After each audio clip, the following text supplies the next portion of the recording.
បាទមកណែនាំជាមួយនឹងថ្នាំជំងឺលីកូណាដែលមានធាតុសកម្ម diphenocodazole 40% ប្រភេទត្រជាក់ដែលជាបច្ចេកវិទ្យា USA ចុងក្រោយបាទដែលមានលាយជាមួយនឹងថ្នាំអាំទីមីូទិកបាទដែលជំនាញក្នុងការព្យាបាលជំងឺផ្សិតការពារជំងឺផ្សិតបាទនិងបាក់តេរីដែលសម្លាប់ផ្សិតជាប្រព័ន្ធបាទ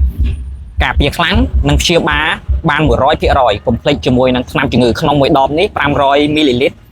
លាយទឹកបាន500លីត្របាទខ្លាំងបំផុតដែលបងប្អូនកសិករហ្នឹងកំពុងតែត្រូវការបាទលីកូណាគឺជាថ្នាំសម្រាប់ផ្សិតជាប្រព័ន្ធនិងមានរួមផ្សំជាមួយនឹងថ្នាំអង់ទីមីូទិកដែលអាចការពារនិងព្យាបាលលើកដំណាំដូចជាផ្លាស់អុចត្នោតរលាកកគួរអង្គប្រាក់ណូសរលួយផ្លែរលួយឫសផ្សិតជាដើមហើយបានគ្រប់ដំណាំធ្វើឲ្យស្លឹកក្រាស់ផ្លែច្រើនកាត់បន្ថយបញ្ហាជំងឺបំបត្តិបញ្ហាជំងឺទៅលើដំណាំរបស់បងប្អូនកុំភ្លេចជ្រើសរើសជាមួយនឹងថ្នាំជំងឺលីកូណា